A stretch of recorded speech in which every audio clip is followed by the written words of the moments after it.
السلام علیکم۔ الحمد للہ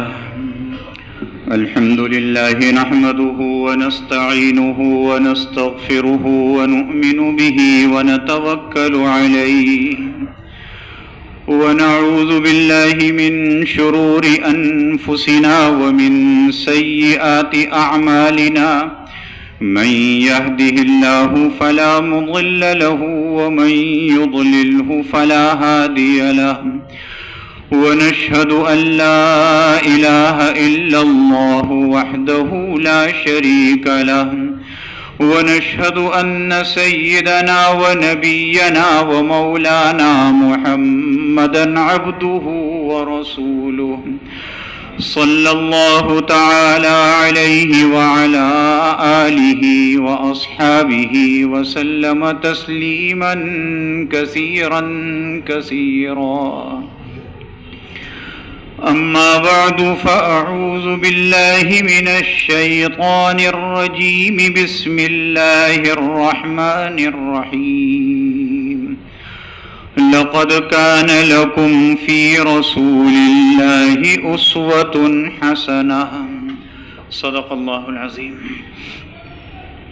بزرگان محترم اور برادران عزیز، جناب رسول اللہ صلی اللہ علیہ وسلم کے ہمارے اوپر جو حقوق ہیں، ان حقوق میں سے ایک حق آپ علیہ الصلاۃ والسلام کی سنت پر عمل کرنا ہے. یہ سنت ایک نہیں ہے، بلکہ رسول اللہ صلی اللہ علیہ وسلم کی یہ سنتیں صبح نیند سے بیدار ہونے کے بعد سے لے کر رات کے سونے تک، اس کے علاوہ جس کی پیدائش ہو رہی ہے اس کی پیدائش سے پہلے اس کے بڑوں کے ذمے کیا سنتیں ہیں، مرنے کے بعد پھر کیا سنتیں ہیں، ان سب کی ادائیگی ہمارے ذمے ہے. میں یہ اکثر کہتا ہوں، پھر کہہ رہا ہوں، سنت کو نرے سنت نہ سمجھیے گا. یہ ایک بہت بڑی چیز ہے، ہمیں اور آپ کو اس کا اندازہ نہیں ہے. انسان کی زندگی اس دنیا میں بہت مختصر ہے، اور ظاہر ہے دنیا میں مختصر ہی ہوگی. 100 سال سے بھی زیادہ ہو جائے تب بھی مختصر ہے.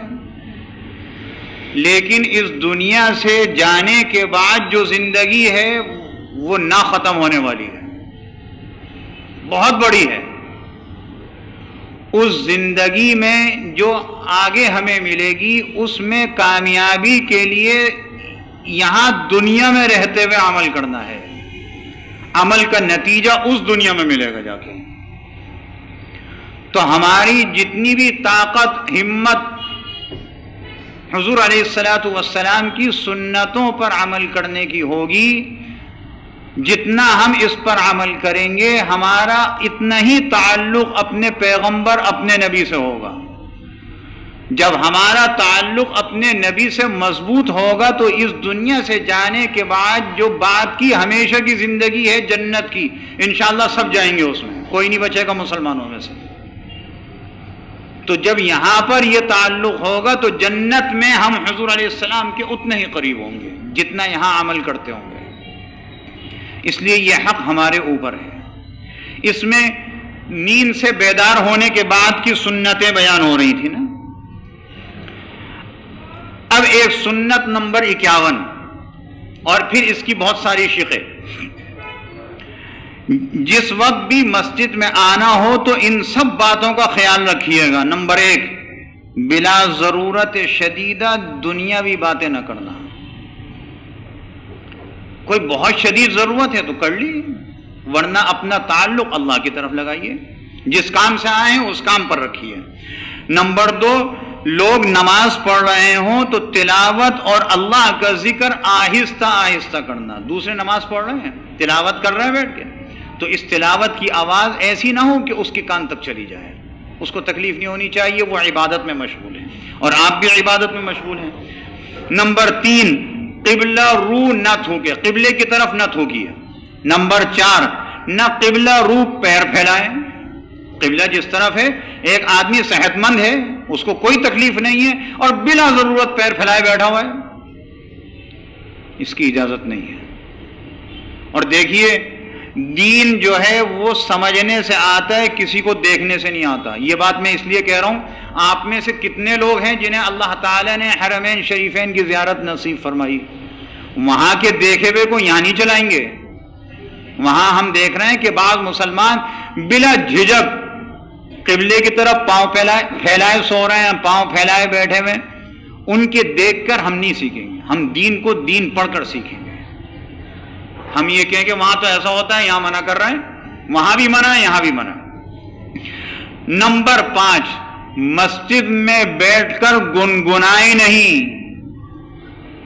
نمبر 6، نہ باہر گم ہو جانے والی کسی چیز کو تلاش کریں، نہ اس کا اعلان کریں۔ ایسی چیز گم ہوئی ہے جو باہر گم ہوئی، مسجد سے باہر، اس کا اعلان مسجد میں نہیں ہوگا۔ مسجد میں گم ہو گئی، مسجد میں جو آ رہے ہیں ان کو بتا دیں بھائی یہ چیز گمی ہے۔ ہاں، اگر کوئی ایسی چیز گم ہوئی جو جاندار ہے، انسان ہے، اس کا اعلان مسجد میں ہو سکتا ہے۔ ورنہ دوسری چیزوں کا اعلان کرنے کے متعلق آتا ہے کہ اگر کسی ایسی چیز کا اعلان کیا جائے جو مسجد سے باہر گم ہوئی ہے اور وہ انسان نہیں ہے، تو کہہ دیا جاتا ہے اللہ تیری چیز کو گمائے رکھے۔ مسجد اعلان کی جگہ تھوڑی ہے۔ نمبر 8، بدن، کپڑے یا کسی اور چیز سے نہ کھیلے۔ نمبر 9، مسجد میں انگلیوں میں انگلیاں ڈال کر نہ بیٹھے، اس طریقے سے منع فرمایا گیا، حضور علیہ السلام نے منع فرمایا۔ اور انگلیوں کو چٹکھائے بھی نہیں۔ یہ چٹکھانا انگلیوں کو ویسے بھی طبی لحاظ سے غلط ہے، اس سے مثانے کی تکلیف ہو جاتی ہے، پیشاب کی تکلیف ہو جاتی ہے نا، اس لیے اس سے بچا جائے۔ الغرض مسجد کے احترام کے خلاف کوئی کام نہ کریں۔ سنت نمبر 52، ہمیشہ جماعت کے ساتھ نماز ادا کرنے کا اہتمام رکھیں۔ نمبر 53، جب جماعت کھڑی ہونے لگے تو تکبیر ہونے سے پہلے صفوں کو سیدھا کریں، اس کے بعد تکبیر کہی جائے۔ یہ حضور علیہ السلام کی سنت ہے، صفوں کو سیدھا کریں۔ آج کل تو سب چیز الٹ ہو گئی، امام مصلی پر نہیں ہوتا، لوگ کھڑے ہو جاتے ہیں۔ دیکھا امام صاحب وہاں سے چلے، لوگ کھڑے ہو گئے، حالانکہ حکم یہ نہیں ہے۔ اگر امام آ رہے پیچھے کی طرف سے اور صفیں موجود ہیں تو جس صف میں پچھلی صف میں جو پہنچا اس کے نمازی کھڑے ہوں، جو اس کے بعد کی صف میں پہنچا اس کے نمازی۔ پہلی صف جو ہے اس میں تو سب سے آخر میں پہنچا نا، یہ آخر میں کھڑے ہوں گے۔ اور اگر آ رہا ہے محراب کے اندر سے تو جیسے ہی مصلی پہ آئے تو سب کھڑے ہو جائیں، صفیں درست کریں۔ یہی وجہ ہے کہ تکبیر کے دوران اور تکبیر سے پہلے صفوں کو دیکھا جاتا ہے امام کی طرف سے کہ آیا صف میں کوئی خلل تو نہیں ہے، یہ اسی سنت کی وجہ سے ہے۔ ترمذی شریف میں آتا ہے کہ حضرت عبداللہ ابن عمر رضی اللہ تعالی عنہما ایک شخص کو صفوں کے قائم کرنے کے لیے مقرر کیے ہوئے تھے۔ جماعت کھڑی ہوتی تھی، ایک آدمی صفوں کو سیدھا کراتا تھا، بعد میں آ کے بتلاتا صف درست ہو گئی، پھر تکبیر ہوتی تھی نا۔ اگر کہیں ایسی صورت ہو کہ وہ لوگ صفیں درست نہ کر رہے ہوں تو پھر کسی کو مقرر بھی کیا جا سکتا ہے۔ سنت نمبر 54، صفوں کو بالکل سیدھا رکھیں، مل کر کھڑے ہوں، درمیان میں جگہ خالی نہ چھوڑیں، کندھے اور ٹخنے ایک دوسرے کے مقابل ہوں، ایک دوسرے کے سامنے۔ اگر سامنے نہیں ہوں گے، مقابل نہیں ہوں گے تو آدمی آگے پیچھے ہو جائے گا، جب آگے پیچھے ہو جائے گا تو صف درست نہیں ہوگی۔ سنت نمبر 55، ہر نماز کو اس طرح خشوع و خضوع سے ادا کریں گویا میری زندگی کی آخری نماز ہے۔ اور جب میں اور آپ یہ سوچ لیں گے کہ میری زندگی کی آخری نماز ہے تو بتلائیے کہ ہماری نماز خرابی کب ہوگی۔ نمبر 56، نماز میں دل بھی اللہ تعالی کی طرف جھکا ہوا ہو اور اعضائے بدن بھی ان میں بھی سکون ہونا چاہیے، سکون سے نماز پڑھو۔ یہ سنن ابی داؤد اور سنن نسائی میں ہے۔ بلا ضرورت نیت باندھ کر، جہاں نیت باندھی اس کو سارے خیالات آنے لگتے ہیں، وہ بلا ضرورت بھی کھجاتا رہتا ہے، بلا ضرورت بھی کپڑوں کو درست کرتا رہتا ہے، بلا ضرورت کوئی کام نہیں۔ نمبر 57، جماعت سے نماز پڑھنے میں 27 گنا زیادہ ثواب ہوتا ہے جماعت سے، اور مسجد میں ہو وہ جماعت تو پھر کتنا ثواب ہوگا۔ اس لیے جن عمارتوں کے اندر جائے نمازیں بنی ہوئی ہیں ان میں نماز پڑھنے سے نماز تو ادا ہو جاتی ہے، اس میں کوئی شک نہیں ہے، لیکن اگر کہیں مسجد قریب ہے تو مسجد میں جانا زیادہ افضل ہے۔ یہ جتنے آفس والے ہیں یہ سب کو سوچنا چاہیے، خصوصاً رمضان المبارک میں۔ رمضان المبارک میں تو وہ آدمی بھی نماز کی طرف آ جاتا ہے جو سال بھر نہیں ہوتا، جو بے جماعت کے نماز پڑھتا ہے وہ بھی یہ چاہتا ہے کہ میری جماعت کے ساتھ نماز ہو۔ اس لیے رمضان میں اس کا خصوصی اہتمام رکھنا چاہیے کہ مسجدوں کو آباد کریں۔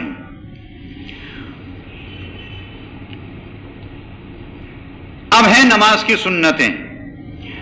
مرد کو نیت باندھتے وقت دونوں ہاتھوں کو کانوں تک اٹھانا ہے۔ دیکھیے جو مرد ہیں کانوں تک ہاتھ اٹھاتے ہیں، یہ کندھے سے لے کر اس کان کی لو تک یہ ان کی جگہ ہے ہاتھ اٹھانے کی، اور آخری حد یہ ہے کہ یہ انگوٹھے کے پورے کان کی لو تک آ جائے نا، یہ ہاتھ اٹھانے کا طریقہ ہے۔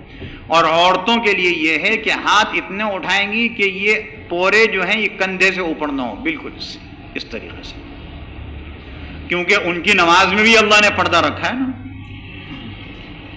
نمبر 2، ہاتھ اٹھاتے وقت دونوں ہاتھوں کی ہتھیلیاں اور انگلیوں کو قبلہ رخ رکھنا۔ یہ ہتھیلیاں اور یہ انگلیاں قبلے کی طرف ہونی چاہیے جب ہاتھ اٹھائیں، اور یہ انگلیوں کے پورے آسمان کی طرف ہونے چاہیے۔ مطلب یہ نہ ٹیڑھے ہوں گے نہ ادھر ہوں گے، نہ کانوں کو یوں پکڑیں گے، بلکہ یہ ہتھیلیاں اور انگلیاں کعبے کی طرف ہوں گی اور انگلیوں کے پورے آسمان کی طرف ہوں گے۔ یہ ہے صحیح طریقہ۔ اور بلا قصد و ارادے جس قدر انگلیاں کھلی رکھی کھلی رہنے دینا چاہیے، نہ تو تکلف کے ساتھ ملانی چاہیے نہ تکلف کے ساتھ کھولنی چاہیے، جو فطرت ہے اس کے مطابق بس۔ یہ سنت ہے، اور یہ سنت ایسی ہے جو ہم دیکھ رہے ہیں، پڑھ رہے ہیں، سن رہے ہیں، اس پر عمل ہو تو یہ سنت زندہ ہو جائے گی۔ رسول اللہ صلی اللہ علیہ وسلم نے ارشاد فرمایا، میری جو سنت مردہ ہو گئی ہو، میرا امتی اس سنت کو زندہ کرے تو اس کو اتنا ثواب ملے گا جتنے 100 شہیدوں کو شہید ہونے کا ثواب ملتا ہے۔ تو ہم سے تو سنتیں مری ہوئی ہیں نا، ہم جب زندہ کریں گے تو ہمیں ثواب مل جائے گا۔ نمبر 3، اللہ اکبر کہہ کر مرد کو ناف کے نیچے اس طرح ہاتھ باندھنا ہے کہ بایاں ہاتھ نیچے اور دایاں ہاتھ اوپر رہے، اور عورتوں کو اسی طرح سینے پر ہاتھ رکھنا ہے۔ جب یہ اللہ اکبر کہیں گے، مقتدی بھی کہے گا اللہ اکبر اور امام بھی کہے گا، جو انفرادی نماز پڑھ رہے ہیں سنتیں نفلیں وہ بھی کہیں گے، اور یہ اللہ اکبر کہنے کے بعد اس طریقے سے مرد اس طریقے سے کہ یہ الٹا ہاتھ نیچے اور ہاتھ کی جو پشت ہے اس پشت کے اوپر سیدھے ہاتھ کی ہتھیلی اور انگوٹھے اور انگلی سے یوں پکڑ لیں، اور یہ 3 انگلیاں اس طرح رکھیں اس طریقے سے، اور عورتیں جو ہیں ہاتھ کے اوپر ہاتھ رکھ کر اس طریقے سے سینے پہ ہاتھ باندھیں گے۔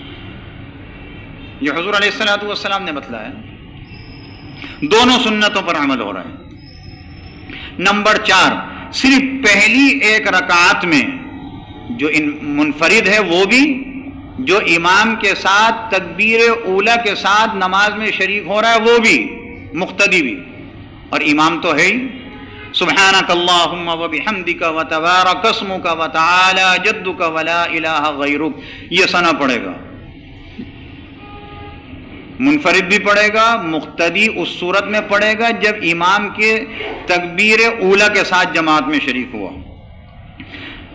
نمبر 5، صرف پہلی رکعت میں امام کو اور منفرد کو، مقتدی کو نہیں، اعوذ باللہ من الشیطان الرجیم، اور پھر اس کے بعد بسم اللہ الرحمن الرحیم پڑھنا۔ نمبر 7، سبحانک اللہم اور اعوذ باللہ اور بسم اللہ کو آہستہ آواز سے پڑھنا، اور باقی جو قرات ہے امام آواز سے پڑھے گا، جہری نمازوں میں، جو سری نمازیں اس میں آہستہ پڑھے گا۔ منفرد اگر فرض پڑھ رہا ہے یا سنتیں پڑھ رہا ہے یا نفلیں پڑھ رہا ہے، جس جگہ پڑھ رہا ہے اس جگہ کوئی اور موجود نہیں ہے، اور اس نماز میں وہ قرات کو اتنا زور سے پڑھے کہ خود سن لے، پڑھ سکتا ہے، اجازت ہے۔ لیکن اگر کوئی سو رہا ہو، کوئی دوسری کسی عبادت میں مشغول ہو تو نہیں پڑھ سکتا منفرد۔ اس کا خیال رکھا جائے۔ تہجد کی نماز پڑھتے ہیں، تہجد کی نماز میں اپنی قرات کو آواز سے پڑھنا چاہیں پڑھ سکتے ہیں، لیکن اگر کوئی دوسرا آدمی بھی اسی جگہ تہجد پڑھ رہا ہے تو پھر نہیں پڑھ سکتے، اس لیے کہ وہ بھی عبادت کر رہا ہے، یا سو رہا ہے کوئی آدمی تو نہیں پڑھ سکتے۔ ہر مرتبہ سورہ فاتحہ ختم ہونے کے بعد آہستہ سے آمین کہنا۔ آمین یہ دعا کے ختم پر کہی جاتی ہے۔ آمین کا مطلب یہ، اے اللہ یہ جو کچھ کہا گیا میرے حق میں اس کو قبول فرما لے۔ رسول اللہ صلی اللہ علیہ وسلم نے ارشاد فرمایا کہ جب نماز پڑھتے ہیں تو وہاں فرشتے بھی موجود ہیں، کیونکہ حدیث میں آتا ہے نا کہ جس جگہ اللہ اور اللہ کا ذکر، اللہ اور اس کے رسول کا ذکر ہو رہا ہوتا ہے، اللہ کے فرشتے اس جگہ کو سایہ کر لیتے ہیں۔ تو اللہ کے فرشتے سایہ کریں گے تو رحمت ہی رحمت ہے اللہ کی طرف سے۔ اب فرشتے جو وہاں موجود ہیں انہوں نے سورہ فاتحہ سنی تو انہوں نے کہا آمین۔ رسول اللہ صلی اللہ علیہ وسلم نے ارشاد فرمایا جس نے سورہ فاتحہ پڑھ لی، جس نے سورہ فاتحہ سن لی، اس کو چاہیے آمین کہہ لے۔ جس کی آمین فرشتوں کی آمین سے مل جائے گی تو اللہ اس کی دعا کو قبول فرما لے گا۔ ملنے کا مقصد کیا ہے؟ ملنے کا مقصد چیخنا نہیں ہے، ملنے کا مقصد یہ کہ ختم پر آمین کہہ لے، وہ کہہ لی۔ حضور علیہ السلام نے آہستہ بھی تعلیم فرمائی اور ایسی بھی تعلیم فرمائی کہ وہ خود اپنے کان سے سن لے بس۔ لیکن حضور علیہ السلام کی زندگی کا آخری عمل یہ تھا، آخری زمانے کا عمل یہ تھا کہ آمین کو آہستہ کہلواتے تھے، تاکہ اس آمین میں اور قرات میں اشتباہ نہ ہو کہ قرات کون سی تھی، آمین کون سی تھی۔ اس لیے آمین آہستہ کہہ لیں۔ جس کی آمین، ہماری آمین ہوئی، فرشتوں نے بھی آمین کی، اللہ کو پتا ہے انہوں نے بھی کہی، ہم نے بھی کہی، اللہ کیا مل گئی جا کے، تو وارے نیارے ہو گئے۔ اس لیے یہ بھی کرنا چاہیے۔ نمبر 9، رکوع میں جاتے وقت اللہ اکبر کہنا سنت ہے۔ یہ تکبیرات انتقال ہیں، ایک رکن سے دوسرے رکن کی طرف منتقل ہوتے وقت تکبیرات کہنا، ان کو تکبیرات انتقال کہتے ہیں۔ یہ مقصود نہیں ہے، یہ اس لیے ہے تاکہ اس کو بھی ذہن میں رہے کہ میں ایک رکن سے دوسرے رکن کی طرف منتقل ہو گیا، اور آدمی کو ذہن میں رہتا ہے چاہے سارا حساب کرتے رہے پوری زندگی کو نماز کے اندر، لیکن اللہ اکبر کہتا ہے۔ اگر بھول گیا، امام بھی اگر بھول گیا اللہ اکبر کہنا اور رکوع میں چلا گیا یا سجدے میں چلا گیا، جس نے پیچھے سے دیکھا وہ بھی اس کے ساتھ چلے گا، نماز ہو جائے گی، جان بوجھ کے نہیں چھوڑنا ہے، یہ مطلب ہے اس کا۔ یہ تکبیرات منفرد بھی کہے گا، مقتدی بھی کہیں گے امام کے پیچھے کہ وہ بھی اللہ اکبر کہہ کر رکوع اور سجدے میں جائیں گے۔ رکوع میں دونوں ہاتھوں کی انگلیاں کشادہ کر کے گھٹنوں کو پکڑنا، اس طریقے سے مردوں کو چاہیے انگلیاں اس طریقے سے کھول کر جس میں کوئی تکلف نہ ہو گھٹنوں کو پکڑ لے، اور عورتیں جو ہیں وہ اتنا جھکیں اور انگلیوں کو ملا کر رکھیں کہ ان کا ہاتھ گھٹنوں تک چلا جائے رکوع کی حالت میں۔ رکوع میں اس طریقے سے جھکنا کہ سر، کمر اور سرین یعنی کولہے تختے کی طرح ایک سطح پر آ جائیں، بالکل سیدھے۔ یہ صحت مند آدمی کی بات ہو رہی ہے۔